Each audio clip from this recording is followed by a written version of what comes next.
आजादी का जश्न मनाता हिंदुस्तान और उस आजाद हिंदुस्तान के नक्शे में रंग भरते ये नन्हे हाथ।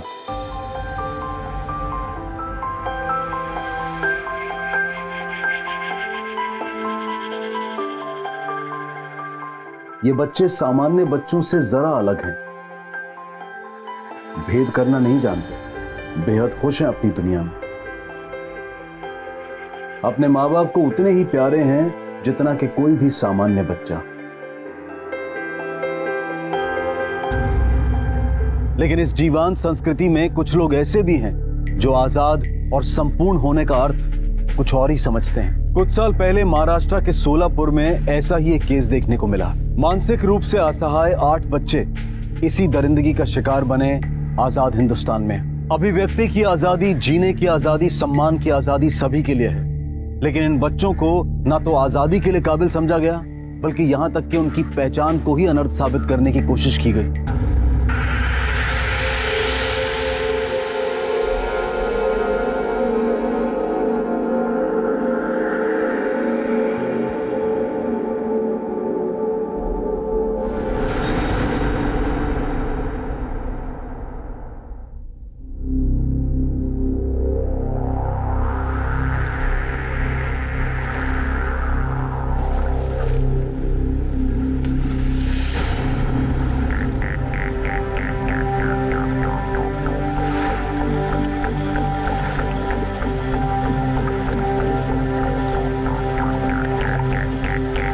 అదిగో అక్కడ ఏమో ఉంది చూడు. ఏమున్నది?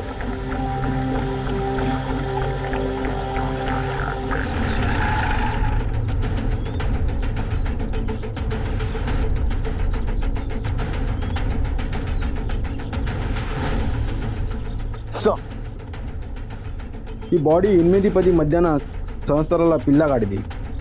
మొత్తం బాడీ డిస్కంపోజ్ అయింది. आंध्र प्रदेश के कुरनूल गांव की पुलिस को नदी में बहकर आई एक 10 साल के बच्चे की लाश मिली। लाश पूरी तरह से सड़ चुकी थी, जिससे वहां की पुलिस ने यह अंदाजा लगाया कि बच्चे की मौत 10 से 15 दिन पहले हुई है। बारिश की वजह से नदी की धारा तेज थी, जिससे पुलिस को यह भी अंदाजा हुआ कि लाश महाराष्ट्र से बहकर आंध्र प्रदेश तक पहुंच गई है।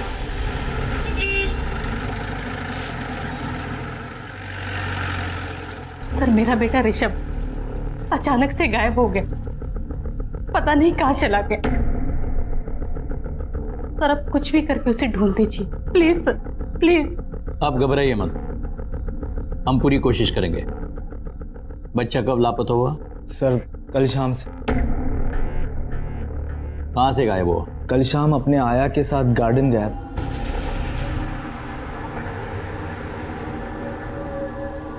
ऋषभ के इस आया का नाम क्या है? मनीषा सर। ऋषभ बाबा, आपको बुड्ढी के बाल चाहिए? चाहिए आपको? अच्छे लगते हैं आपको? ठीक है, मैं लेकर आती हूँ, लेकिन तब तक यहीं बैठे रहना अच्छे बच्चे की तरह। हाँ, कहीं भी नहीं जाना। सुनोगे ना मेरी बात? हाँ, नहीं जाओगे ना? नहीं जाओगे ना? हाँ, मैं लेकर आती हूँ। हाँ, यहीं बैठे रहो।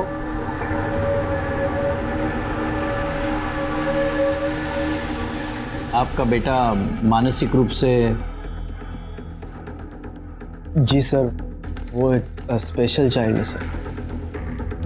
सर, मेरा बेटा बहुत समझदार है। अगर मैं उसे एक बार कहीं बैठने के लिए कह दूं, तो वो तब तक वहां से नहीं हिलता जब तक मैं उससे ना कहूं। और फिर मनीषा के वापस आने तक वो खुद कहीं उठ के चला जाए, इसका तो सवाल ही पैदा नहीं होता।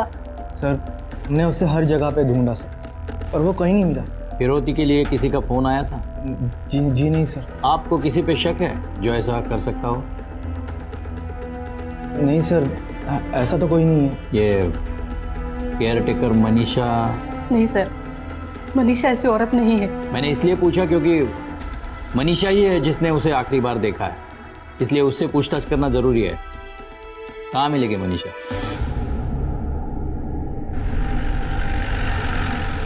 सर, భీమా నదిలో దొరికిన పిల్లవాడి శవం తొక్క ఏం రిపోర్ట్ మేలో వచ్చేసింది।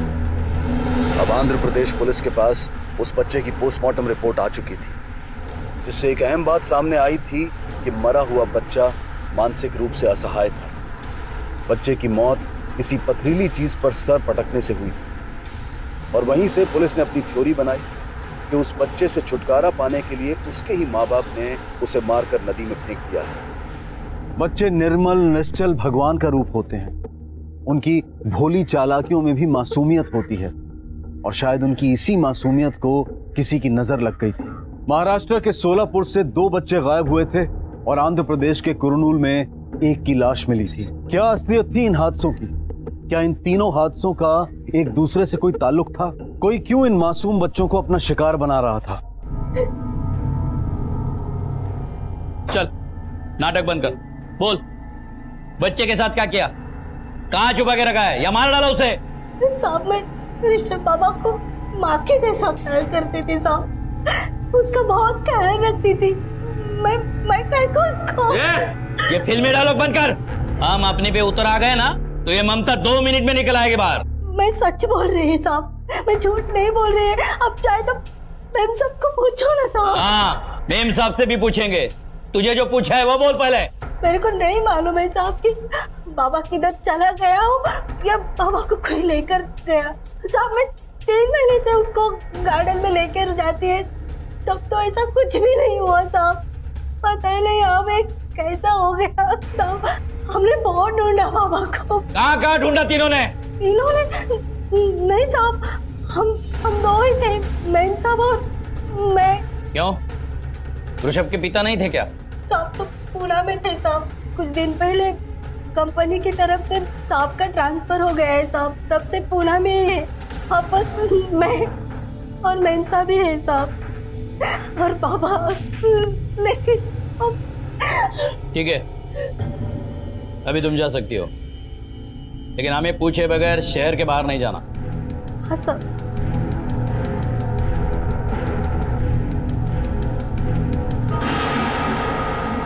भोसले, अभय मोहिते के कंपनी से उसका पूरा बायोडेटा निकालो। ऋषभ जैसे बेटे की जिम्मेदारी होते हुए उसने ट्रांसफर एक्सेप्ट कैसे कर लिया? अभय मोहिते में कुछ गड़बड़ है।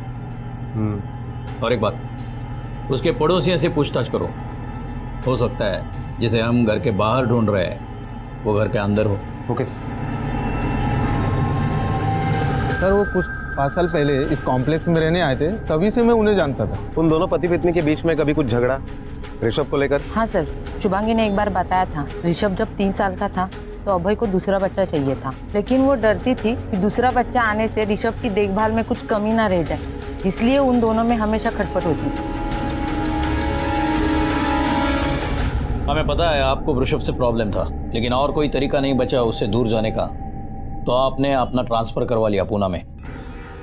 सर आप ये कैसी बातें कर रहे हैं? इन्होंने तो अपना ट्रांसफर रोकने की पूरी कोशिश की थी, पर कंपनी ने कोई ऑप्शन ही नहीं छोड़ा। मिस्टर अभय खरे है? हो सर, खरा है। मैंने बहुत कोशिश की, लेकिन हमने तो आपके कंपनी के मैनेजर से बात कर ली तो उसने कहा आप खुद आगे आए थे ट्रांसफर के लिए, बल्कि उसने तो एप्लीकेशन भी दिखाया आपने किया हुआ।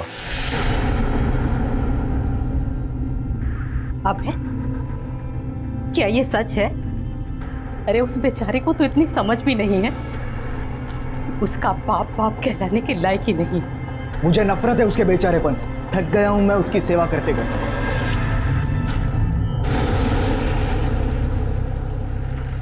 सर मुझे तो लगता है कि ऋषभ को अभय ही कहीं पर छोड़कर आया होगा, क्योंकि उसे पता है कि ऋषभ वापस लौटकर नहीं आ सकता। अभी किसी नतीजे पर पहुंचना मुश्किल है। हाँ एक बात तय है कि अभय कुछ ना कुछ तो छुपा रहा है और उसका पता लगाने के लिए हमें उस पर नजर रखनी पड़ेगी।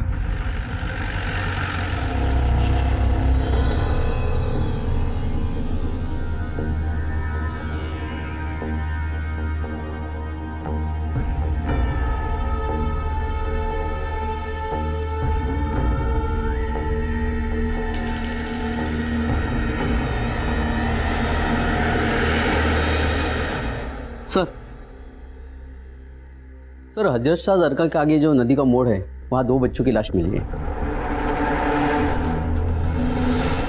सर दोनों बॉडी लगभग एक दूसरे से 50 मीटर की दूरी पर मिली है, जिसमें से एक बॉडी पूरी तरह से गल चुकी है। और सर इसके एक हाथ में 6 उंगलियां हैं। सर इसे देखकर लग रहा है कि इसकी मौत लगभग 2 महीने पहले हुई होगी। और सर ये दूसरी बॉडी, इसे देखकर लग रहा है कि इसकी मौत 15-20 दिन पहले हुई होगी। और एक बात सर, चेहरे के स्ट्रक्चर को देखकर लग रहा है कि ये दोनों स्पेशल चाइल्ड रहे होंगे। अभय मोहिते का बच्चा भी मेंटली चैलेंज था ना? हाँ सर। दोनों को बच्चे की शिनाख्त के लिए बुलाओ। Okay sir.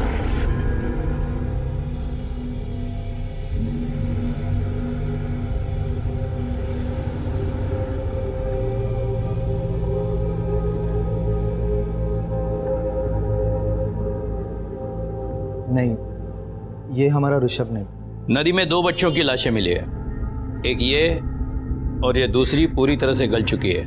उसके दाहिने हाथ में 6 उंगलियां है। नहीं सर, ये मेरा ऋषभ नहीं हो सकता। पर मेरा ऋषभ है कहाँ है मेरा बेटा ऋषभ? अगर उसे कुछ हो गया ना तो देख लेना।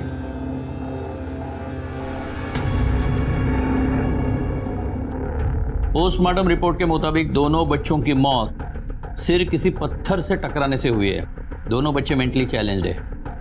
एक मेंटली चैलेंज बच्चा गायब है। इसका मतलब भोसले, इस तरह के कत्ल की और भी खबर आ सकती है। ये दोनों बच्चे कौन हैं? हमारे पास सिर्फ ऋषभ की रिपोर्ट है। भोसले, एक काम करो, सभी पुलिस स्टेशन से ये चेक करो कि कहाँ और कितने मेंटली चैलेंज बच्चों की मिसिंग कंप्लेंट आई है। और ये स्पेशल चाइल्ड के स्कूल और संस्थाओं में देखो कि 6 उंगलियों वाला कोई बच्चा स्टूडेंट था या नहीं। ये 6 उंगलियां उस बच्चे की पहचान करने में हमें मदद करेगी। Okay sir.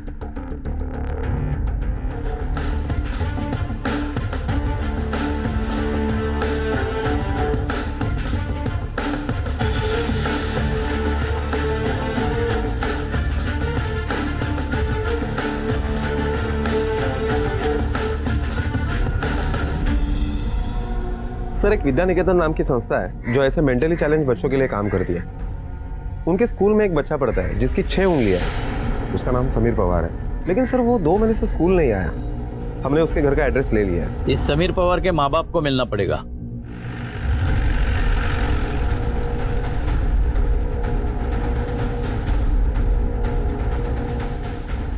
घर पे तो ताला लगा हुआ है। हाँ सर।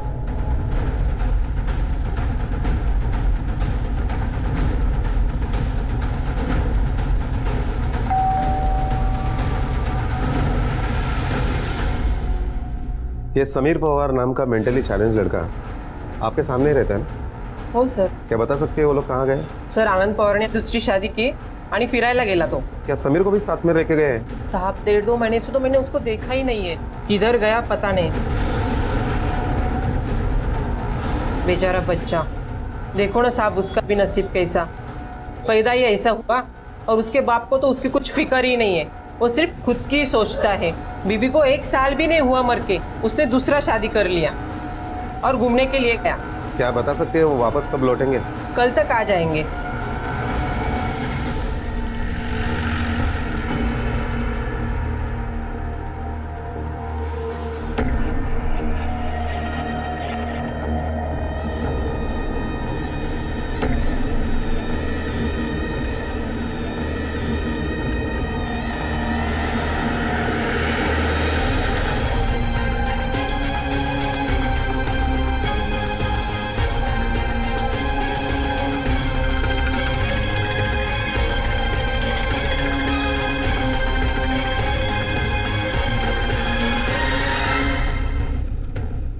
क्या बात है साहब, क्यों पीछा कर रहे हो?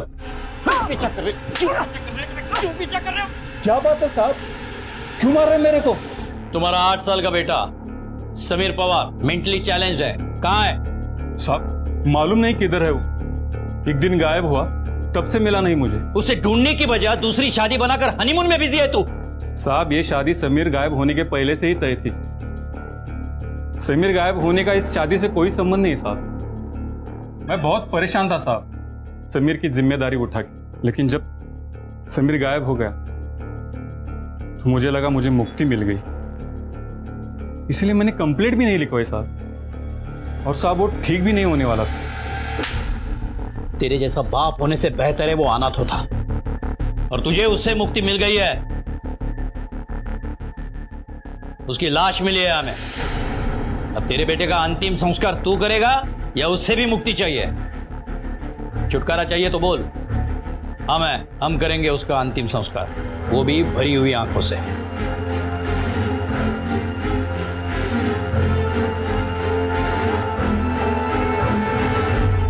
सुनो, इधर आओ।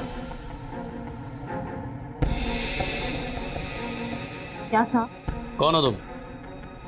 पवार से क्या काम है? वो साहब, पवार साहब के बच्चे को संभालती थी मैं। आया हूँ, बचा हुआ पगार के वास्ते आई हूँ। क्यों? नाम क्या है तुम्हारा? गोदावरी। भोसले, नंबर और एड्रेस ले लो इसका। सर, हमने सोलापुर के सारे पुलिस स्टेशन में मेंटली चैलेंज बच्चों के मिसिंग कंप्लेंट के बारे में पता किया तो एक बात सामने आई कि सोलापुर के ही सिद्धेश्वर पेट के एक एरिया में एक बिजनेस पर्सन राजेश शिर्के ने अपने 8 साल के बेटे की मिसिंग कंप्लेंट दर्ज करवाई है। उनका बेटा भी मेंटली चैलेंज है। एक ही शहर के 2 मेंटली चैलेंज बच्चों की लाश मिलना और एक का गायब होना, उसलिए ये कोई इत्तेफाक नहीं है। इस कत्ल और गायब होने के पीछे जो मकसद है वो शायद एक ही है। हो सकता है इन लाचार बच्चों के माँ बाप इनसे पीछा छुड़ाना चाहते हो, या फिर ये भी हो सकता है कि किसी सुपारी किलर ने नया बिजनेस ढूंढ लिया हो इन मासूम बच्चों को ठिकाने लगाने का। सर, मुझे लगता है कि हमें इन बच्चों के माँ बाप के कॉल डिटेल्स देखने चाहिए, शायद हमें उससे कुछ लिंक मिले। हाँ, लेकिन उसके पहले इस दूसरे बच्चे की पहचान करानी होगी। भोसले, राजेश शिर्के को बुलाओ इस दूसरे बच्चे की शिनाख्त के लिए। Okay sir.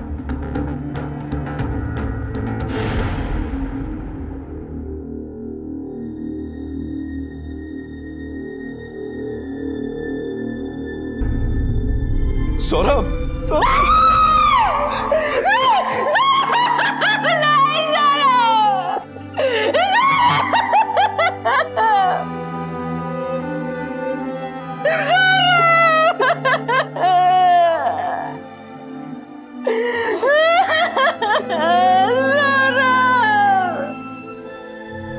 बच्चों के माँ बाप के कॉल रिकॉर्ड्स आ गए।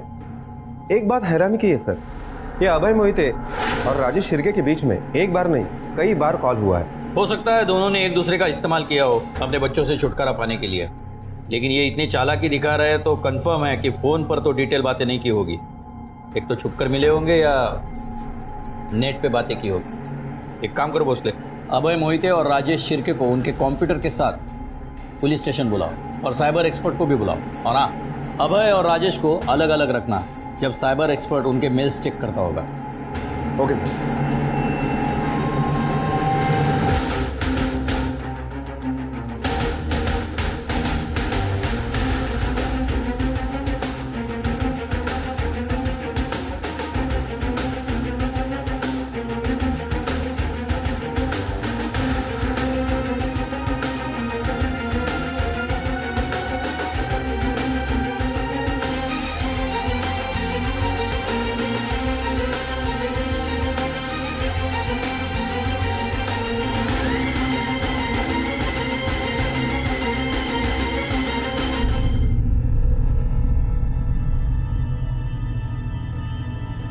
तुम राजेश शिर्के को जानते हो? मैं किसी राजेश शिर्के को नहीं जानता। ये तुम्हारे मोबाइल के कॉल रिकॉर्ड्स, ये नंबर तो पहचानते होगे। ये अभय मोहिते कौन है? अभय मोहिते, ये नाम तो मैंने कभी सुना भी नहीं। ये नाम तुमने कभी सुना नहीं, लेकिन उसके साथ नेट पर अपने बेटे के बारे में, सौरभ के बारे में सारी बातें शेयर कर ली। सर, बिजनेस की वजह से मैं बहुत सारे लोगों को मिलता हूँ, उनसे बात करता हूँ, सबके नाम मुझे याद नहीं रहते। तो तुम अभय मोहिते को नहीं जानते? जी नहीं जानते। चलो मान लिया ये नंबर तुम नहीं जानते। अपने मोबाइल से ये नंबर डायल करो।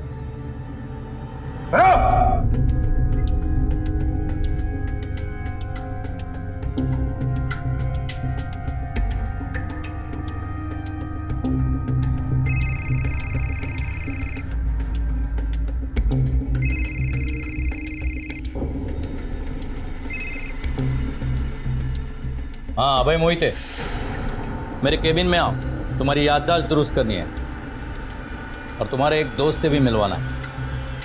आओ। चलो। ये तुम दोनों अनजान बनने का नाटक बंद करो, हमारे पास सबूत है। ये तुम दोनों के बीच जो चैटिंग हुआ था उसकी प्रिंट आउट है। यहाँ अभय ने साफ साफ पूछा है क्या तुम तुम्हारे प्रॉब्लम से, मतलब सौरभ से छुटकारा चाहते हो, और तुमने पूछा है कैसे छुटकारा पाऊं। अब साफ साफ बताओ।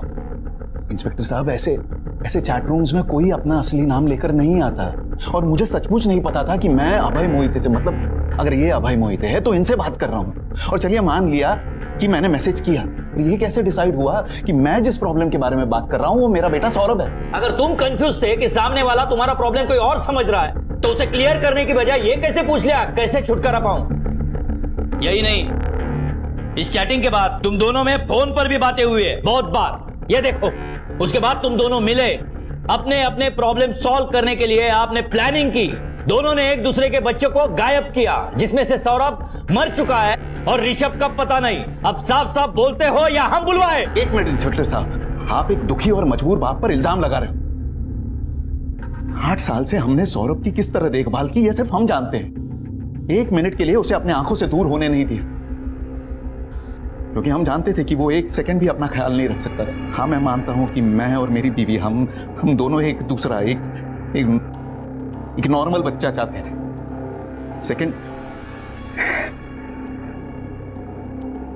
सेकंड प्रेगनेंसी के वक्त 16th वीक में हमें पता चला कि हमारा दूसरा बच्चा भी नॉर्मल नहीं है।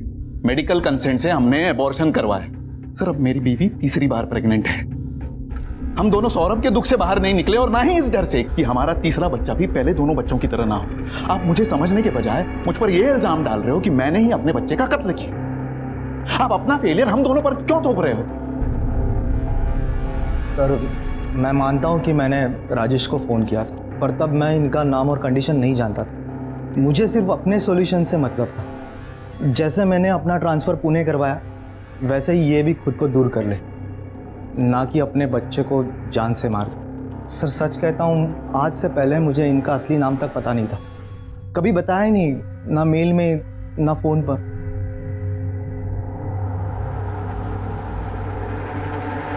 को अंदर करने के लिए हमारे पास कोई सबूत नहीं है भोसले। या तो हमारे इन्वेस्टिगेशन में कुछ कमी है, या फिर ये दोनों बहुत शातिर है। सर, मुझे तो लगता है कि ये दोनों इनोसेंट बनने का नाटक कर रहे हैं। 2 डंडे पड़ेंगे ना, सब कुछ सच उगल देंगे। इसके लिए भी हमारे पास उनके खिलाफ सबूत चाहिए। वो दूसरा बच्चा समीर पवार, उसके बाप का इनसे कोई कनेक्शन निकला? नहीं सर, हमने उसके भी सारे कॉल डिटेल्स और इंटरनेट हिस्ट्री निकलवाई, लेकिन इनके साथ उसका कोई कनेक्शन नहीं निकला। इन दोनों मर्डर्स को लेकर मेरा ऐसा यकीन है ये यहीं पे नहीं रुकने वाला। कुछ और बच्चे भी इसका शिकार होने वाले हैं या फिर हो चुके हैं। पूरा 1 महीना बीत गया, हमारी सरस्वती को गायब हुआ।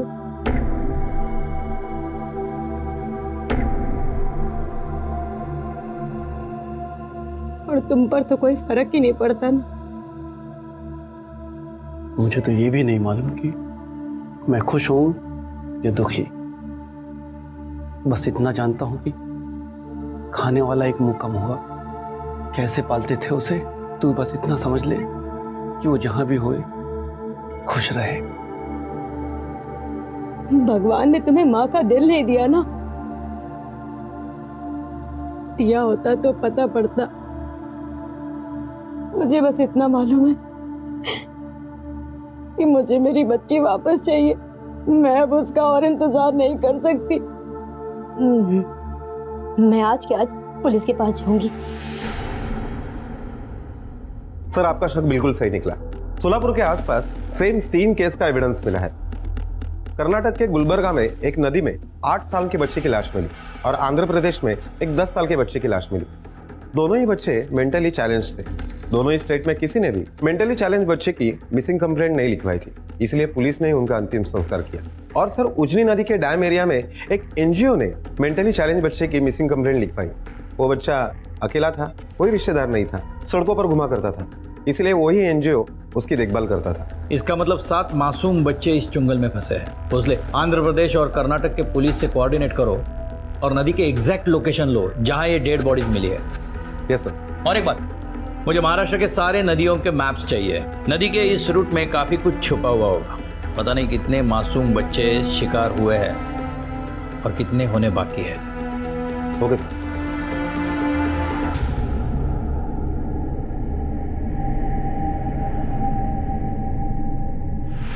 ये वो 7 पॉइंट्स है जहां बच्चों की लाशें मिली थी। भीमा नदी का रूट यहाँ से महाराष्ट्र से कर्नाटक होकर आंध्र प्रदेश में और समुंदर को यहाँ मिलते हैं। ये सब बच्चे जिनकी लाशें मिली है वो सोलापुर के थे। नदी के तेज बहाव के कारण यहाँ आंध्र प्रदेश में मिले। जिसने भी कत्ल किया है उसने मार के उन्हें नदी में डाला होगा। ये कातिल नदी का बहाव और नदी के बारे में सब कुछ जानता है। हमने इस केस से जुड़े हर शख्स से बात कर ली है, बस एक को छोड़ के।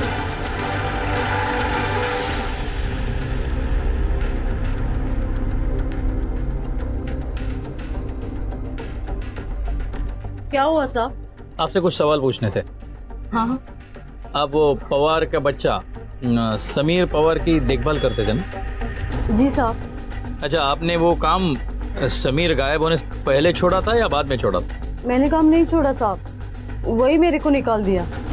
मेरे आने तक तो समीर बाबा उधर ही था, उसके बाद क्या हुआ मालूम नहीं साहब। मतलब तुम्हें पता नहीं है समीर मर चुका है? उसी दिन पता चला साहब, जिस दिन मैं बचा हुआ पगार लेने गई थी। पवार साहब ने खुद मेरे को बोला, बहुत मासूम बच्चा था साहब, बाप का ध्यान ही नहीं था उसकी तरफ। अच्छा, आप काम छूटा है तो गुजारा कैसे चलता है तुम्हारा? काम तो किधर ना किधर मिल ही जाएगा साहब।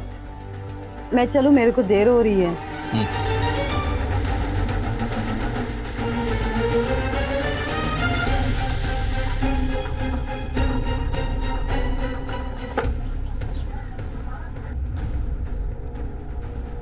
तुम वो गोदावरी को कैसे जानती हो? कौन गोदावरी साहब? जिसके साथ अभी बात कर रही थी।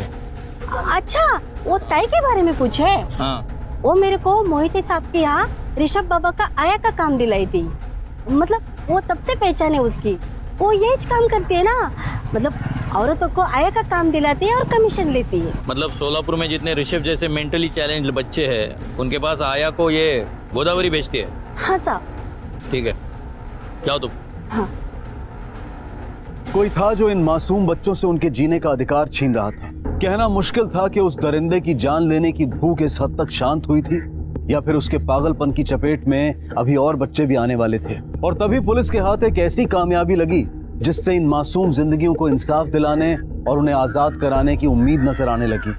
भोसले, इस गोदावरी पे कड़ी नजर रखनी चाहिए, क्योंकि सिर्फ 2 बच्चों के नहीं, सभी बच्चों के किडनैपिंग के बारे में उसे कुछ ना कुछ तो पता है, क्योंकि इन सभी घरों में आया को उसी ने भेजा है। गोदावरी का कुछ ना कुछ तो कनेक्शन है इस केस के साथ। इसका मोबाइल ट्रैकिंग पे ले लो और 24 घंटे उस पर नजर रखना। हाँ, ओके सर।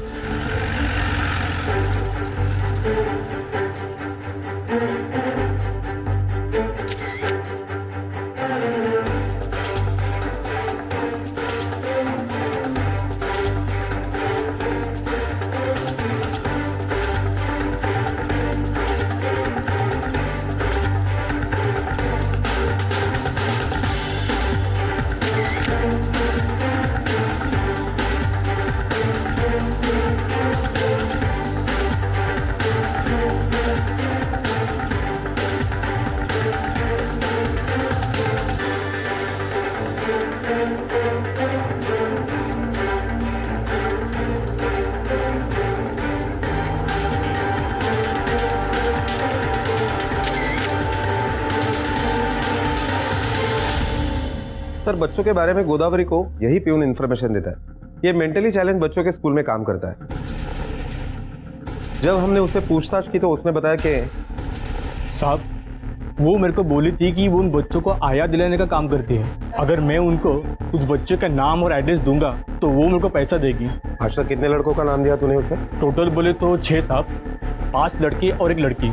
इसका मतलब एक लड़की भी है जिसका हमें अभी तक पता नहीं है, क्योंकि जितनी भी लाशें मिली वो सब लड़कों की थी। सर, इस गोदावरी का एक अफेयर भी है, वो भी अपने से 10 साल छोटे लड़के के साथ। ये देखिए सर, ये लड़का, वो जब भी गोदावरी को मिलने के लिए आता है तो काफी सारे गिफ्ट्स लेकर आता है। जब हमने प्यून के पास इस लड़के के बारे में पूछताछ की तो उसने बताया कि ये तो मालूम नहीं साहब कौन है, पर दोनों का चक्कर चल रहा है ये पक्का है।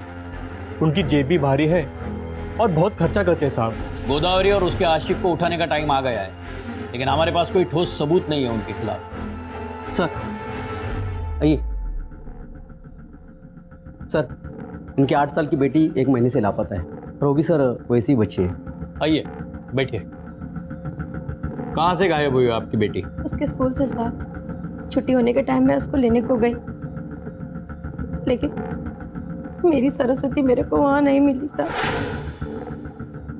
कमाल है, 1 महीना हुआ बेटी गायब हुए, आज आपको होश आया है। साहब इसका गलती नहीं है, गलती मुझसे हुआ। जूता मारो मुझको साहब। ये तो रोज रोती थी यहाँ आने के लिए। हम लोग बहुत गरीब आदमी हैं साहब, और ऐसे बच्चे को पालने के लिए बहुत ज्यादा खर्चा चाहिए। मैं हमेशा भगवान से प्रार्थना करता था कि उसको अपने पास बुला लूं, और जब वो गायब हुई तो मुझे लगा कि भगवान ने मेरा दुख सुन लिया। इस औरत को कभी तुम दोनों ने देखा है? नहीं साहब। किसको?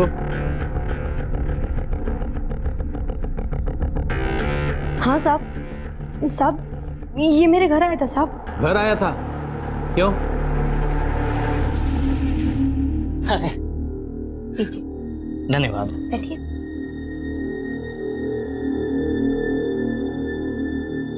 मेरा नाम अविनाश है, मैं एक एनजीओ में काम करता हूँ। मतलब एक ऐसी संस्था जो ऐसे बच्चों की मदद करती है, इनके दुख दर्द को समझती है। हम जानते हैं कि ऐसे बच्चों के खर्च और इनकी जिम्मेदारियां उठाना कितना मुश्किल है, और आप जैसे गरीब लोगों के लिए तो और भी मुश्किल है। लेकिन इंसान के रूप में ही तो भगवान आते हैं, और मैं एक ऐसे इंसान को जानता हूँ जो ऐसे बच्चों के दुख दर्द को बांट रहा है। तो क्या वो हमारी मदद करेंगे? बहुत नेक इंसान है वो, सबकी मदद करते हैं। आप बस सरस्वती को उनके पास जाने दीजिए, फिर वो इसका लिखना पढ़ना, इसका पहनना, खाना पीना सारी जिम्मेदारी उठा लेंगे, और आपका भी बोझ कम हो जाएगा। बस आप सरस्वती को उनके पास जाने दीजिए। ऐसे कैसे किसी को अपनी बच्ची देती है साहब? मैंने उसको साफ साफ मना कर दिया साहब। तुम्हारे मना करने के कितने दिन बाद सरस्वती गायब हुई? साहब 4-5 दिन बाद साहब। भोसले, गोदावरी और उसके समाज सेवक आशिक को उठा के ले आओ। Okay sir.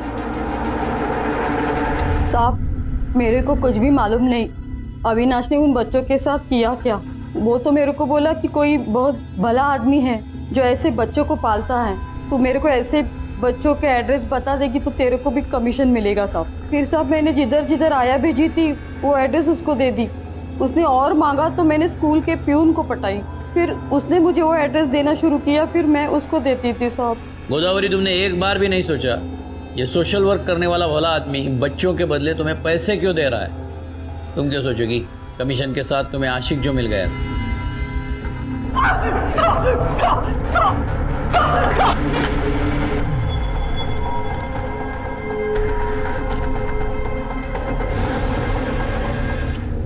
खुद बोलेगा या हम बुलवाए? भोसले, मैं बताता हूँ साहब, बताता हूँ। एक आदमी है साहब जिसे मेंटली चैलेंज्ड बच्चे चाहिए थे, और मैं ऐसे बच्चे किडनैप करके उसे देता था साहब, और उसके बदले वो बहुत अच्छे पैसे देता था साहब। कौन आदमी? नाम क्या है उसका? साहब नाम, एड्रेस, नंबर मुझे कुछ नहीं पता साहब। उसने अपनी पहचान मुझसे कभी नहीं बताई साहब। हर अमावस्या और पूर्णिमा से पहले मुझसे वो एक बच्चा लिया करता था साहब। उसे 7 लड़के चाहिए थे साहब। पिछले अमावस्या को मैं उसे एक लड़का नहीं दे पाया, कोई किडनैप करने के लिए नहीं मिला साहब। कल भी पूर्णिमा है, क्या कल के लिए भी तूने उसे कोई बच्चा दिया है? साहब उसे कुल 8 बच्चों की जरूरत थी। लास्ट पूर्णिमा के लिए उसे एक लड़की की जरूरत थी साहब, पर मैं वो लड़की 1 महीने पहले उसे किडनैप करके दे दिया था साहब। मतलब सर सरस्वती माँ ने अब तक जिंदा है? इससे पहले वो भेड़िया उस बच्ची को अपना शिकार बनाए, हमें उसे बचाना चाहिए। तूने देखा है ना उसे, कैसे दिखता है वो?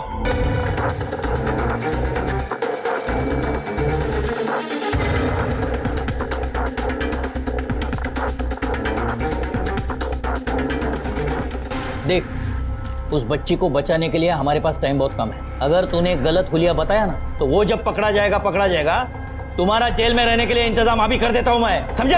बता जल्दी।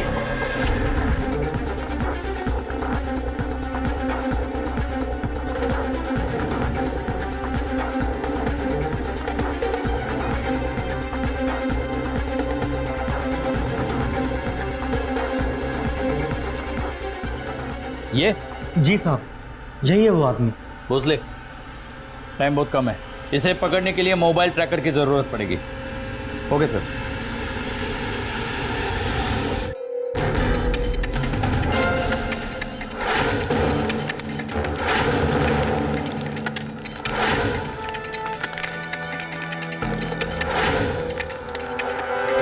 सर सिग्नल की स्ट्रेंथ पूरी आ रही है, इसका मतलब है वो लोग पक्का यहीं पर है। ठीक, बैटरी बंद करो,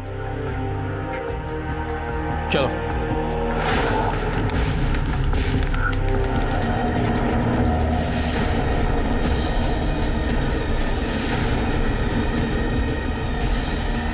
ले जाओ। जा खड़े रहे। इतने सारे बच्चों को क्यों मारा तुमने? एक अच्छे तंदुरुस्त संतान की प्राप्ति के लिए, जो सौरभ की तरह हम पर बोझ ना बने। बस कि डॉक्टर ने भी जवाब दिया था कि अब सारे बच्चे ऐसे ही पैदा हो। और ये तंदुरुस्त बच्चा पाने का तरीका किसने बताया तुमने? मेरी बीवी ने। ये मुझे एक तांत्रिक के पास ले गई। इसने कहा कि कोई पिछले जन्म का शाप है मुझ पर। उसने बताया कि अगर मैं 4 अमावस और 3 पूर्णिमा को एक ऐसे ही बच्चे की बलि दूं और चौथे पूर्णिमा को एक बच्ची की बलि चढ़ाऊं तो मैं शाप मुक्त हो जाऊंगा। हमें अच्छे और तंदुरुस्त बच्चे की प्राप्ति होगी। इसके बहुत जिद करने के बाद ही मैं ये सब करने के लिए मान गया। और तुमने अविनाश से बच्चे किडनैप करवाए, लेकिन उसने तो तुम्हें 6 लड़के दिए थे। ये 7वां बच्चा कहां से आया?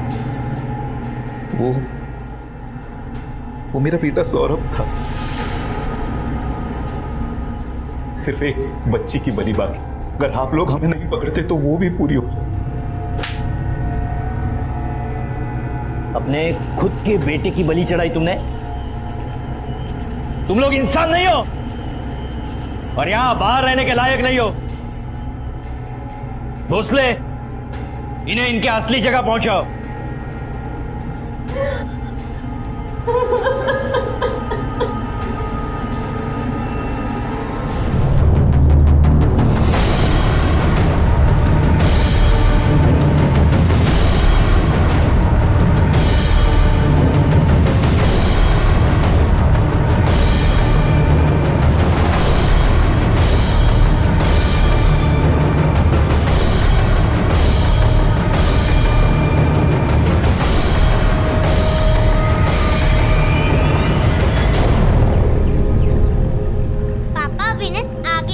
और लूजर्स पीछे। You're absolutely right बेटा। अब बता कितनी स्पीड पे चलाऊं? पापा फुल स्पीड। ओके। अरे खबरदार, जो 60 से ज्यादा स्पीड में गाड़ी चलाई तो। ओके मैडम, जैसी तुमसे इच्छा। पापा पुलिस ऑफिसर होके भी डर गए। बेटा मैं कितना भी बड़ा पुलिस ऑफिसर बन जाऊं, असली बॉस तो पीछे वाली सीट पे है। कायपन बोलता तुम्ही।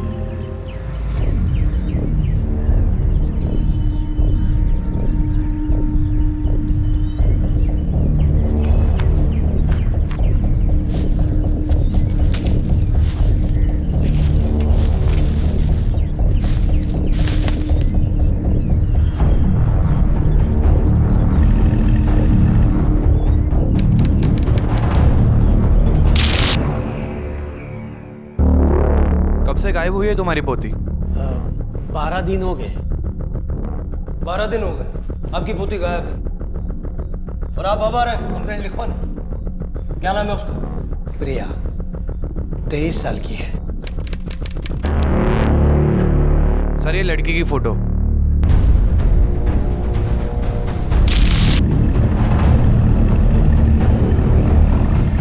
अरे हाईवे पे अकेली लड़की?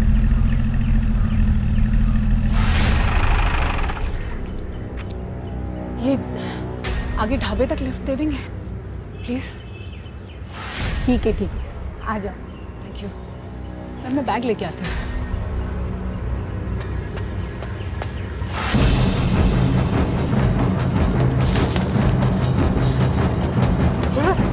नमस्कार, आदाब। क्राइम पेट्रोल डायल 100 में आप सबका स्वागत है।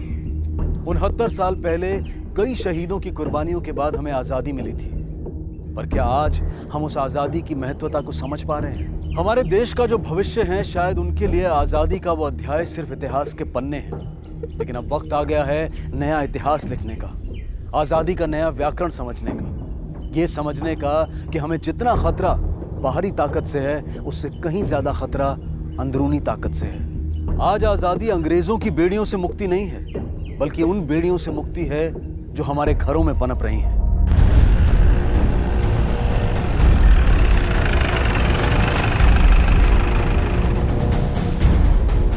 आइए सर।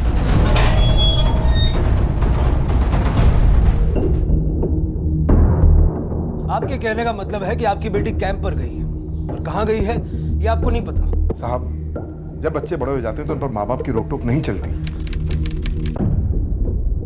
साहब वैसे भी वो हमारी बात सुनती कहाँ है?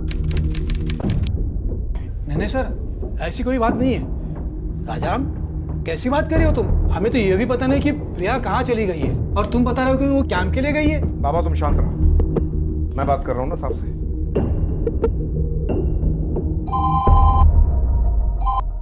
हेलो सर, हाईवे पे इंस्पेक्टर तावड़े और उनकी फैमिली का मर्डर हो गया है। क्या?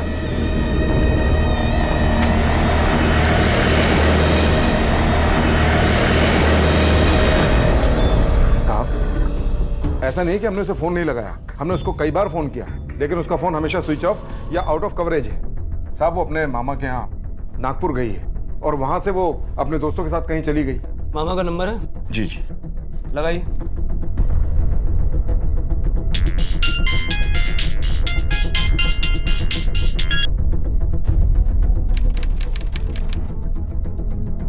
मैं अमरावती पुलिस स्टेशन से पीआई तांबे बोल रहा हूँ। अमरावती पुलिस स्टेशन से? कहिए क्या काम है? आप प्रिया को जानते हैं? जी हाँ, जानता हूँ ना, मेरे पास ही रह रही है। वो कल ही अपने दोस्तों के साथ ट्रैकिंग पे गई है पहाड़ों पर। उसका फ़ोन भी नहीं लग रहा, लगता है शायद नेटवर्किंग नहीं है। पर हुआ क्या है? सब ठीक तो है ना? सब ठीक है, ज़रूरत पड़ी तो दोबारा फ़ोन करें। देखा साहब, मैंने कहा था ना कि अपने मामा के यहाँ ही गई है। अरे इन लोगों की तो उम्र हो गई, इन्हें ना कुछ याद रहता है ना कुछ समझ में आता है। इनकी तरफ से मैं माफी मांगता हूँ आपसे। जैसे प्रिया आ जाए तो हमें खबर कीजिएगा। जी जी साहब, बिल्कुल। जल्दी इस फैमिली पे नजर रखो, पता करना है कौन सच बोल रहा है और कौन सठिया गए हो तुम दोनों, एक वो कलमुही और ऊपर से आप दोनों। जान ही ले लो मेरी। लेकिन राजाराम, हमें तो ये भी पता नहीं कि प्रिया इस वक्त कहाँ है, किस हालात में है, और तुमों की। अच्छा हुआ चली गई, अब साटा ढिंडोरा मत पीटो। मैं तो कहता हूँ मरी गई होगी तो अच्छी बात है, हमें कोई फर्क नहीं पड़ता। उसकी वजह से पहले ही वो हादसा हो गया है, और अब पुलिस भी आ गई है घर में। लेकिन राजाराम। बाबा तुम्हें राहु दिया, किसी को कुछ करने की जरूरत नहीं है।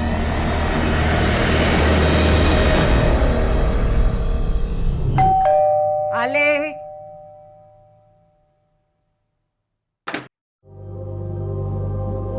प्रिया, मेरी बच्ची, कैसी है तू? अच्छी हूँ। तू कहाँ गई थी बेटा? बबलू, कैसा है तू?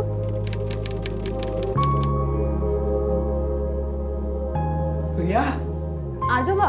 आ गई तू बेटा। बेटा कहाँ गई थी तू? कितने परेशान थे हम लोग। आजोबा, मैं ट्रैकिंग के लिए गई थी। ट्रैकिंग के लिए गई थी या गुल खिलाने? हाँ? गई थी तू? बोल कहाँ गई थी तू? अरे मैं सच में ट्रैकिंग के लिए ही गई थी। झूठ बोल रही है तू। पहले भी तूने कम गुल खिलाए थे। तेरी वजह से ही अपाहिज हुआ है। पैदा होते ही मर जाती ना तो अच्छा होता। तेरी वजह से पहली बार इस घर में पुलिस आई, कितनी बदनामी हुई हमारी, पता है तुझे? अब जा अपनी मनुष्य शक्ल लेके पुलिस स्टेशन और बताओ उन्हें कि तेरी इन करतूतों में हम शामिल नहीं हैं।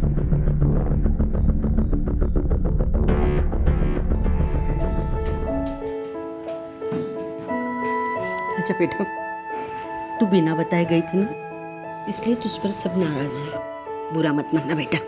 प्रिया, ये तेरे हाथ पे क्या हो गया? कुछ नहीं आजोबा, वो ट्रैकिंग करते वक्त गिर गई थी। मैं पानी लेकर आती हूँ तेरे लिए।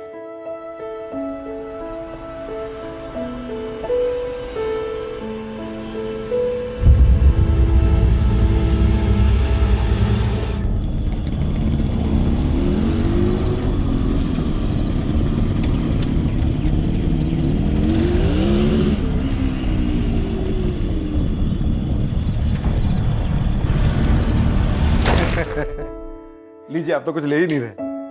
लीजिए ना, आप भी लीजिए। प्रिया आ गई।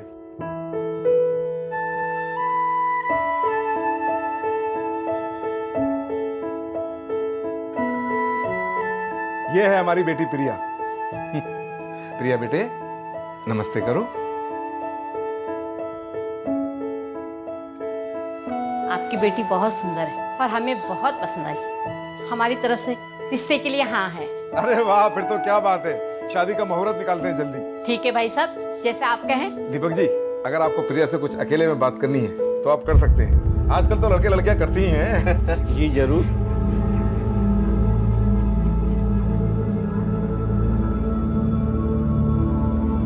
अरे प्रिया बेटे, इन्हें अपना कमरा दिखाओ।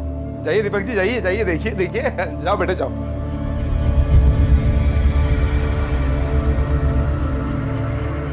ताई आप आइए ना, मैं आपको घर दिखाती हूँ, आइए।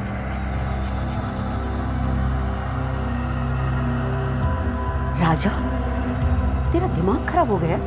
अपनी उम्र के आदमी के साथ तू प्रिया की शादी बना रहा है? अपना मुंह बंद रखो भाई, मैं जो कुछ कर रहा हूँ सही कर रहा हूँ। जितना जल्दी इसकी शादी हो जाए उतना जल्दी अच्छा है। मेहरबानी करके आप दोनों अपना मुंह बंद रखो।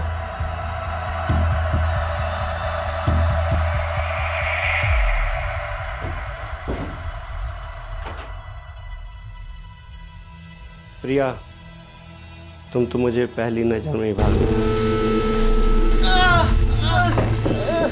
अरे ये क्या कर रही, मेरा हाथ क्यों मार रही है? अरे हाथ तो जोड़ो।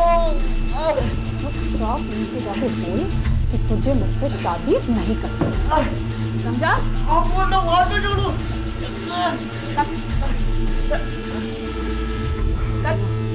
हाथ मारो।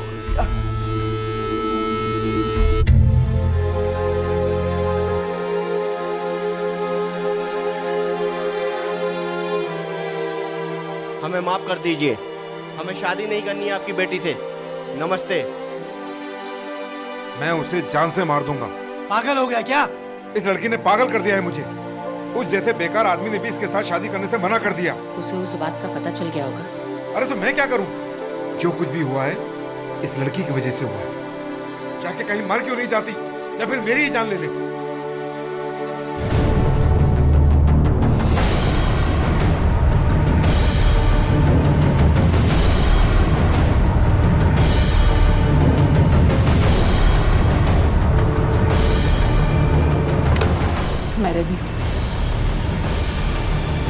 प्रिया चाहती क्या थी?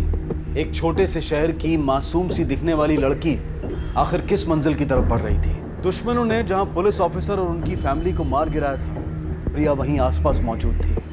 तो क्या प्रिया भी उन हत्यारों के गैंग का हिस्सा थी? एक तरफ जहां प्रिया दिन ब दिन रहस्यमयी होती जा रही थी, वहीं दूसरी तरफ नागपुर पुलिस पूरी कोशिश कर रही थी उन आतंकियों की दहशत को खत्म करने की। ऑफिसर अविनाश ने खुद ये बीड़ा उठा रखा था और लगातार रेड्स करके वो सबका सफाया कर रहे थे।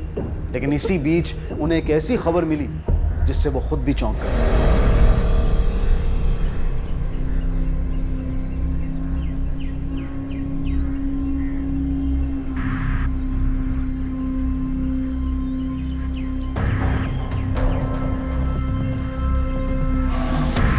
खबर तो पक्की है ना आपकी? बिल्कुल पक्की खबर है साहब, ये यहाँ से ही आएंगे। और आगे जाके बैठ सकते हैं क्या? नहीं साहब, ऐसा नहीं कीजिए, हो सकता है वहाँ उन्होंने जाने में थोड़ी पीछे हो।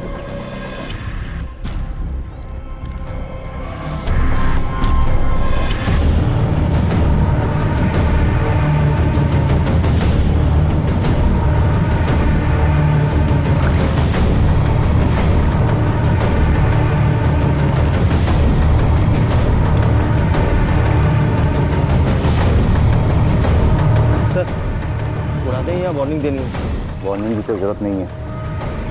अलर्ट हो जाएंगे और होस्टेज को नुकसान पहुंचा सकते हैं। ध्यान रहे होस्टेज को नुकसान ना हो।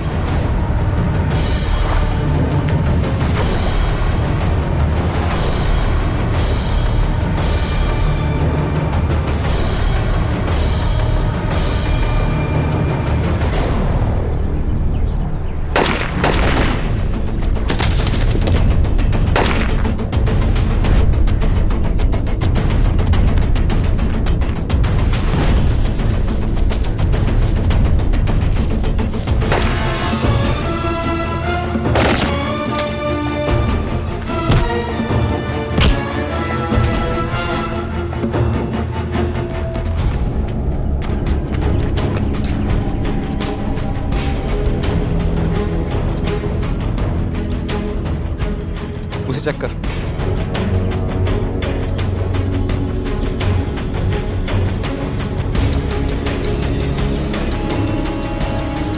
जाओ आ जाओ।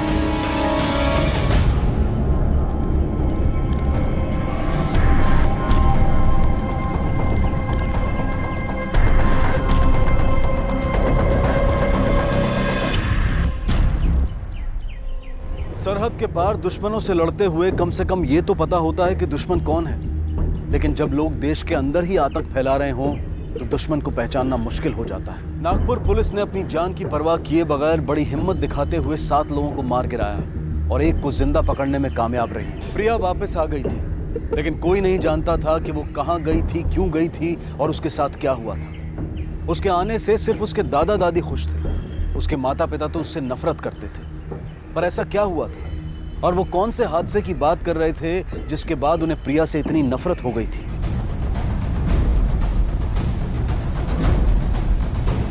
प्रिया! अरे राजू, जीतू, कैसे हो? एकदम बढ़िया। तू कैसी है? एकदम अच्छी हूँ। और कैसा रहा तेरा ट्रेकिंग ट्रिप? बहुत अच्छा था। अगली बार तुम दोनों को भी ले चलूंगी। चलेंगे ना। पता है पुलिस स्टेशन से फोन आया था, वो लोग तुम्हारे बारे में पूछ रहे थे। हाँ, वो आजी और आजोबा ने घबरा के रिपोर्ट लिखवा दी थी, पर अब सब ठीक है। मैं पुलिस स्टेशन होके आई हूँ। अरे यार मुझे बहुत डर लग रहा था। अरे यार इसमें डरने वाली क्या बात है यार, पुलिस वाले आके क्या तुझे डंडे मारेंगे? पागल है ये।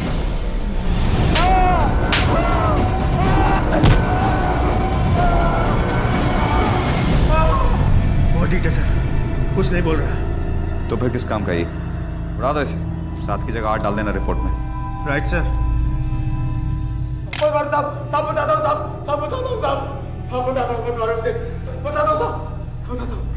तो फिर जितना मालूम है पकना शुरू कर। सर ये लोग कॉलेज और यूनिवर्सिटी से स्टूडेंट्स को रिक्रूट करते हैं। कुछ स्टूडेंट्स तो इनके ट्रेनिंग कैंप में भी आते हैं। कौन है वो स्टूडेंट्स? नाम क्या उनके? नाम नहीं पता सर, पर उनमें एक लड़की भी है। और एक खास बात सर, उनका एक खास ड्रॉप पॉइंट है सर अमरावती शहर में, जहाँ उन तक इस काम के लिए पैसे और दूसरे मटेरियल पहुँचाए जाते हैं।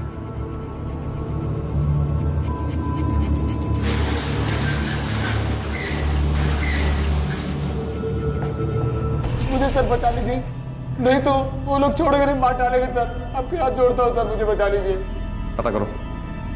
चल पता भगना शुरू कर।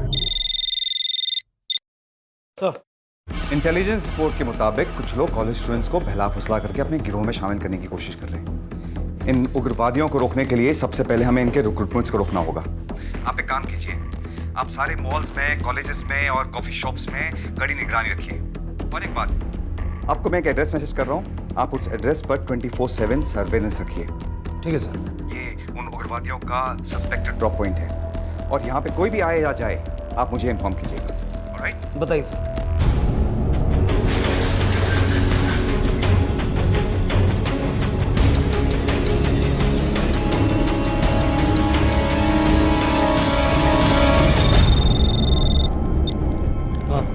अब एक लड़का यहाँ से ग्रे टी शर्ट और ब्लू जींस में निकला है। हाँ, उसके पास बैग भी है। उसका पीछा, उस पर नजर रखो, लेकिन पकड़ना मत। वो इस मामले की जड़ तक पहुंचना। जी जी सर।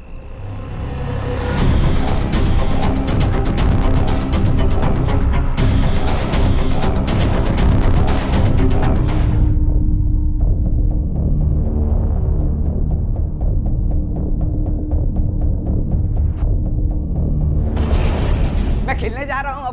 अरे होमवर्क, अरे तो होमवर्क बाद में कर लूंगा। आई बहुत चिल्लाएगी। अरे मैं बाद में कर लूंगा होमवर्क। बहुत शादी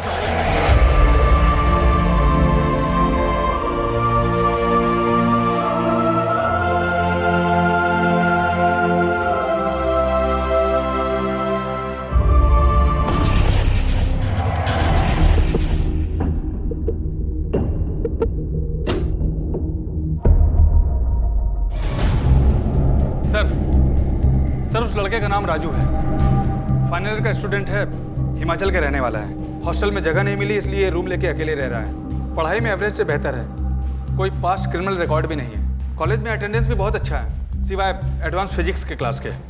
ऐसा क्यों? सर उस क्लास का समय 2 से 4 होता है और वो उस समय अपने दोस्तों के साथ कहीं बाहर रहता है। कौन है ये 2 दोस्त? सर एक लड़का है और एक लड़की। उसके घर से हमें कुछ चीज़ें बरामद हुई हैं सर।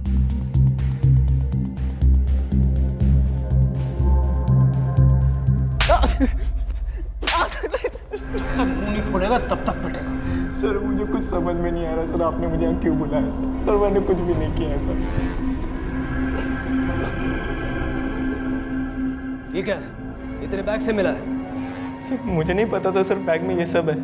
वो तो सर कॉलेज में किसी ने मुझे अप्रोच किया था और उसने कहा था सर अगर ये बैग तुम अपने पास रखोगे तो 5,000 रुपये मिलेंगे सर। सर मैं तो उसको जानता भी नहीं हूँ सर। सर मुझे पैसों की बहुत ज़रूरत थी सर, घर वाले भी पैसे नहीं भेज पा रहे थे पढ़ाई के लिए। राजू, या तो तू हमें बहुत बड़ा बेवकूफ़ समझता है या बेवकूफ़ बनाने की कोशिश कर रहा है। सीधा सीधा बता, तेरे कॉलेज से और कौन कौन शामिल है इसमें? सर कोई नहीं है सर।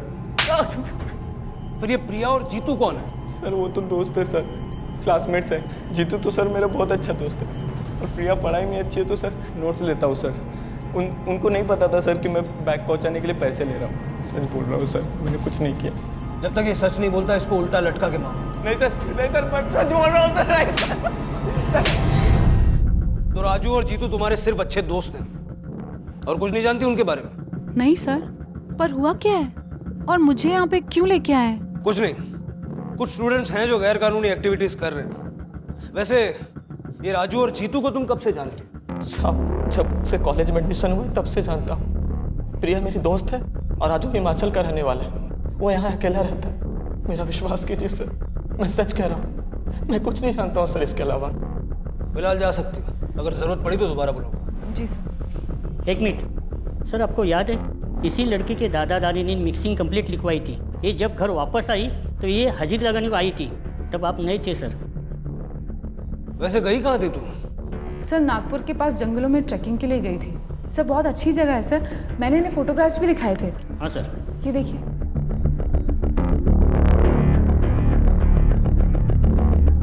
घर वालों को बिना बताए गई थी? मैं बता के ही गई थी। अरे ये तो वही जगह है ना, यहाँ का निरंजन ढाबा बहुत मशहूर है। वो मक्के की रोटी और काली दाल बहुत मशहूर है वहाँ की। खाना खाया था? हाँ सर, इतना दूर जाए और निरंजन ढाबे ना जाए ऐसा तो नहीं हो सकता। मैं गई थी वहाँ। सर क्या मैं अब जा सकती हूँ? ठीक है। Thank you sir. इस पर नजर रखो। ये निरंजन ढाबा मैंने अभी क्रिएट किया है, ऐसा कोई ढाबा है नहीं। झूठ बोल रही है ये।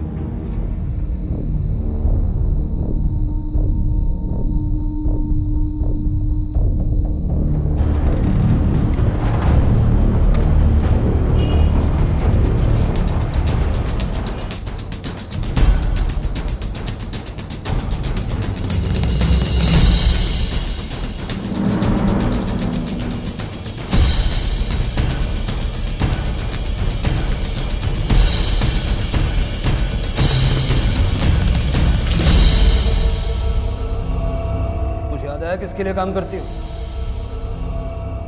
क्यों दिए जाते हैं ये पैसे तुम्हें और कौन देता है? बोलो! इसे लॉकअप में डालो। ना इससे कोई मिलेगा ना इससे कोई बात करेगा। कंप्लीट आइसोलेशन में रहनी चाहिए।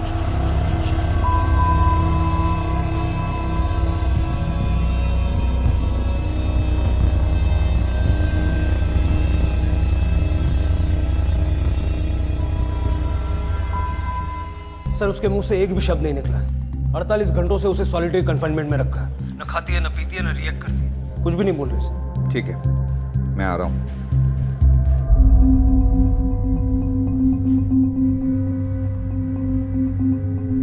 क्यों कर रही हो ये सब? देखो प्रिया, मैं जानता हूं कि कोई बहकावा है, कोई मजबूरी है। हम तुम्हारी मदद करना चाहते हैं। अगर तुम हमारी मदद नहीं करोगी तो मैं कुछ नहीं कर सकता।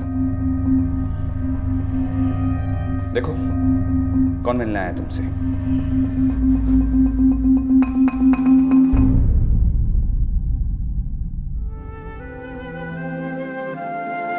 प्रिया, मेरी बच्ची की क्या हालत हो गई है ये?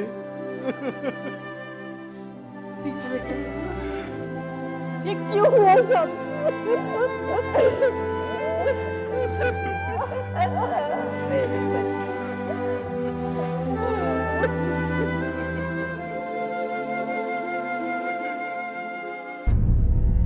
मेरे पापा हमेशा से एक लड़का चाहते थे सर, पर मैं पैदा हो गई। वो मुझे प्यार तो करते थे, पर दिल में हमेशा लड़के की ही ख्वाहिश थी। उसके बाद बबलू हुआ। बबलू और मुझ में 7 साल का फ़र्क है सर, पर बचपन में ही मैं उसकी माँ बन गई। फिर एक हादसे में बबलू अपाहिज हो गया और सारा कसूर मेरे माँ बाप ने मुझ पे डाल दिया। पर वो लोग मुझसे नफरत करने लगे। मुझे कभी किसी ने सपोर्ट नहीं किया। इन हालातों में जब मैं कॉलेज गई तो वहाँ अनिरुद्ध मिला।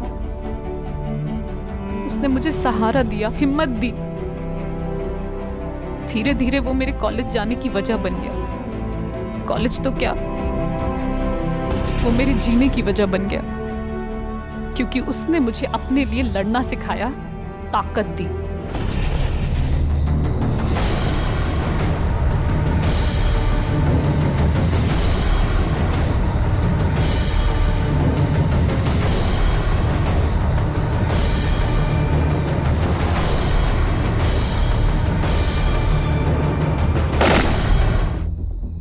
देखिए साहब, हमारी बच्ची मुजरिम नहीं है। हाँ, थोड़ा बहक जरूर गई थी। इसे माफ कर दीजिए, छोड़ दीजिए इसे। इसके बदले मुझे। अंकल जी, हमें भी पता है किन हालातों की वजह से इसके कदम बहके। मगर शायद आपको भी याद होगा कि इसके बहके हुए कदमों की वजह से कितने लोगों की जान गई, कितने पुलिस ऑफिसर मारे गए हमारे। देखो बेटा, तुम एक अच्छी लड़की हो। मैं नहीं चाहता कि तुम जेल जाओ। अगर तुम हमारी मदद करोगी तो ही मैं तुम्हें बचा सकता हूं।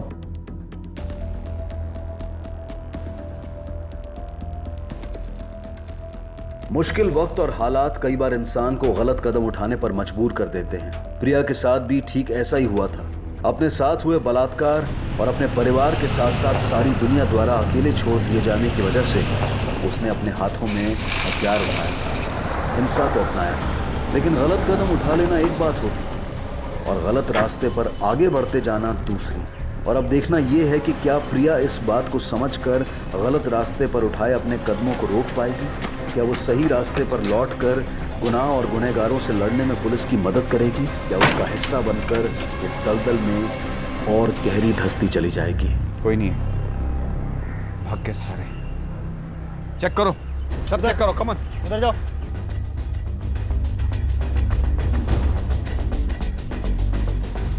सर,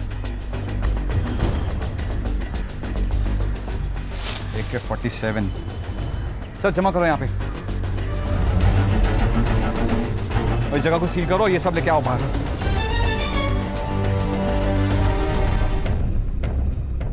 सर, ये तो बहुत बड़ी जीत है। You're right. पर एक अजीब सी बात नोट की तुमने? प्रिया के दिए हुए हर इंफॉर्मेशन से हमने जहां भी रेड लगाई, वहां पे हथियार तो बरामद हुए, पर कोई पकड़ा नहीं गया। कोई है जो हमारी इंफॉर्मेशन लीक कर रहा है। इनफैक्ट एक रेड से पहले हमें इंफॉर्मेशन थी कि उस घर में लोग मौजूद हैं, पर जब वहां रेड लगाई सिर्फ हथियार मिले। वो कौन है जो हमारी इंफॉर्मेशन लीक कर रहा है?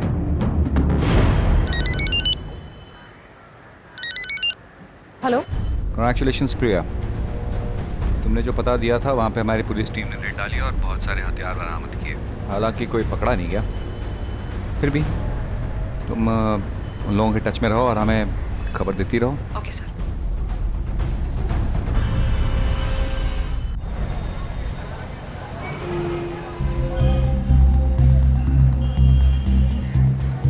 अंकल, ये 10 बूंदी के लड्डू दे दीजिए।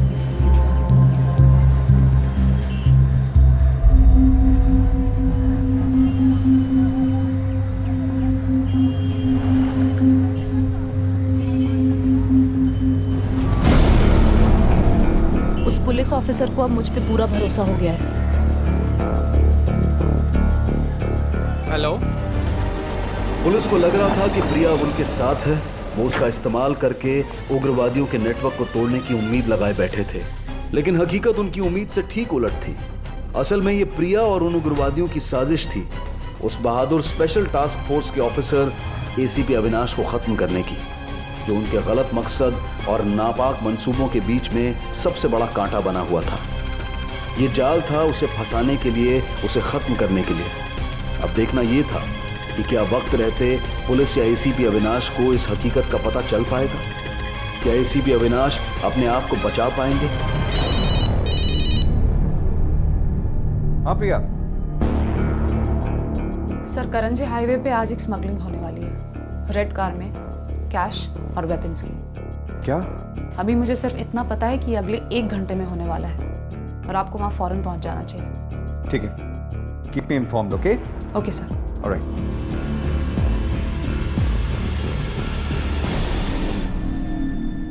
मुझे फौरन निकलना पड़ेगा। पापा आज तो मेरी पेरेंट्स मीटिंग है ना, प्लीज पापा चलो ना। बेटा आई एम सॉरी, मुझे काम पे जाना है ना। Take care of her. Deshpande, Priya के इन्फॉर्मेशन के मुताबिक करंजे रोड पे किसी लाल गाड़ी में वेपन्स की तस्करी होने वाली है। जल्दी से पता करो कि इन्फॉर्मेशन सही है कि नहीं और मुझे बड़ी नाका पे मिलो, ठीक है? ठीक। सर, खबरी का फोन था, बता रहा था कि प्रिया ने जो इन्फॉर्मेशन दी थी बिल्कुल करेक्ट है। सब जैकेट पहन लो, मुझे भी दो। ठीक है सर, जैकेट निकालो।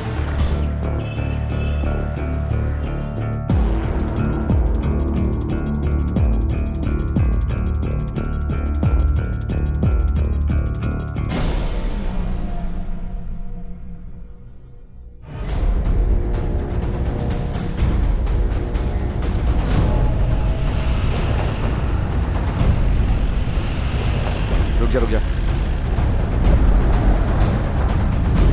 सर, लगता है ये वही वैन है। पाटिल, नैयर, तुम लोग जाके वैन को चेक करो, बाकी सब पोजीशन लो।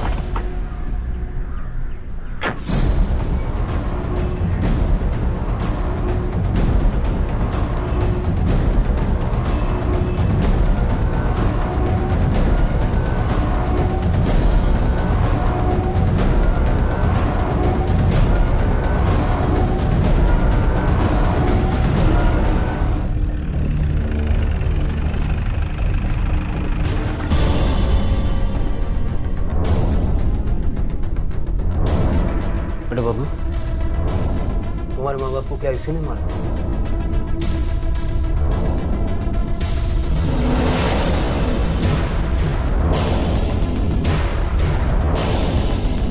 देखिए, ये दोनों खून प्रिया ने किए।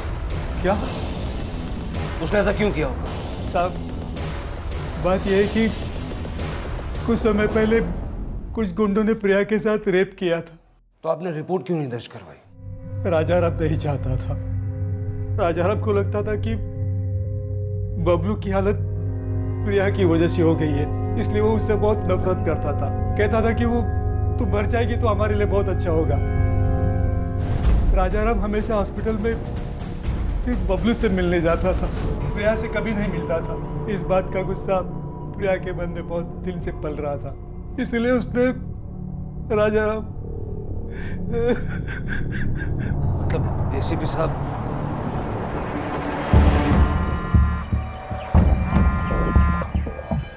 हेलो सर, प्रिया अपने माँ बाप को मार के यहाँ से भाग गई। क्या?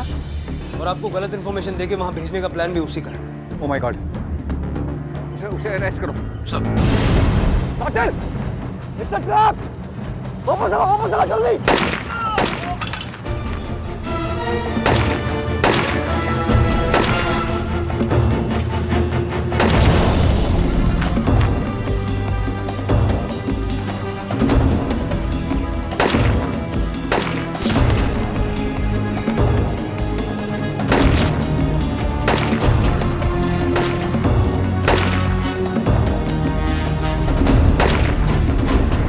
प्लान के मुताबिक ही हो रहा है, बस एक चीज छोड़ के। मैंने अपने माँ बाप को मार डाला। क्या? तुम्हारा दिमाग खराब हो गया? तुम्हारी पर्सनल रंजिश हम सबके मिशन से बढ़कर हो गई है। क्या यही सिखाया था मैंने तुम्हें ट्रेनिंग में? अरे हम सब एक मिशन लेके चल रहे हैं और तुमने उन्हें मारकर हम सब के लिए खतरा पैदा कर दिया है। आई एम सॉरी सर, पर मुझसे और बर्दाश्त नहीं हुआ। तुम एक काम करो, कुछ दिनों के लिए नागपुर चले जाओ, मैं वहाँ खबर कर देता हूँ। तुम्हें कुछ दिन वहाँ के जंगल के कैंप में रहना होगा। Okay sir.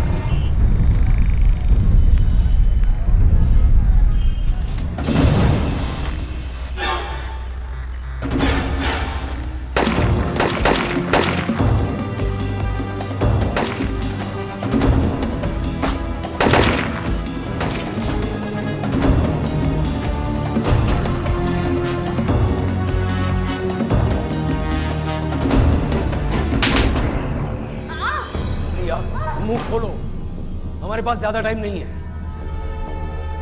सही कहा आपने, आपके पास टाइम बहुत कम है और सच तो ये है कि आपके पास टाइम है ही नहीं।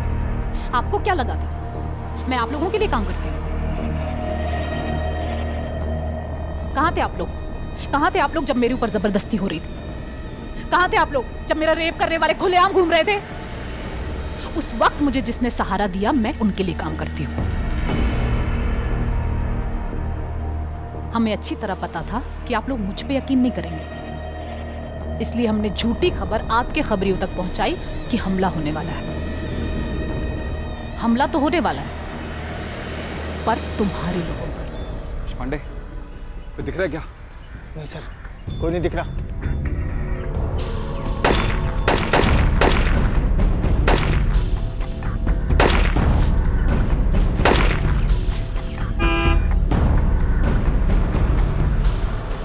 देशपांडे, सामने से सिविलियंस की बस आ रही है।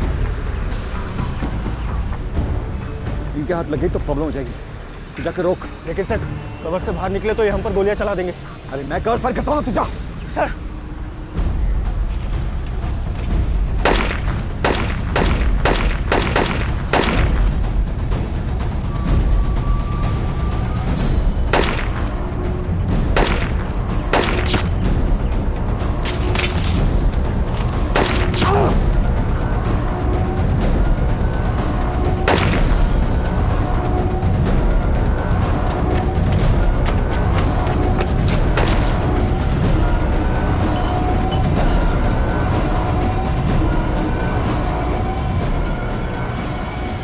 जान की परवाह तो हम लोग भी नहीं करते।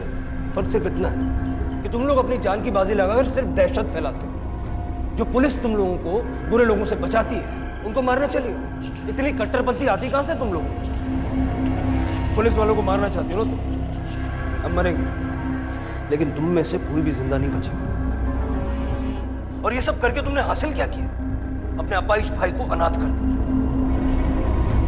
अपने लाचार दादा दादी को इस उम्र में अकेला छोड़ दिया। ये हासिल किया तुमने। इसको मारते रहो जब तक ये ना बताए कि इसका सरगना कौन है, और अगर जरूरत पड़े तो इसके दादा दादी को अंदर डाल के उनकी भी खातिरदारी करो।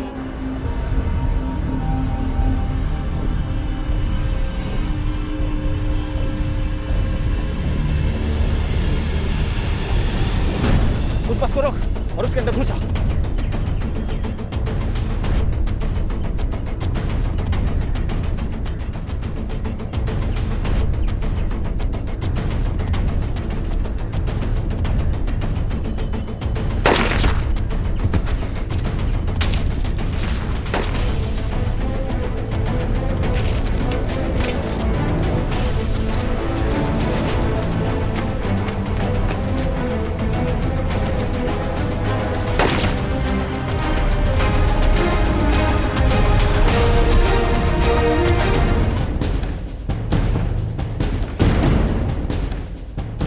प्रिंसिपल साहब, कॉलेज में बैठने के दिन बीत चुके हैं, जेल जाने का वक्त आ चुका है। मगर इंस्पेक्टर साहब, मैंने क्या किया? तूने इन मासूम स्टूडेंट्स की जिंदगी के साथ खिलवाड़ किया, उनको सही शिक्षा देने की बजाय उनका भविष्य बर्बाद किया। तेरी वजह से न जाने कितने बेकसूर लोग मारे गए।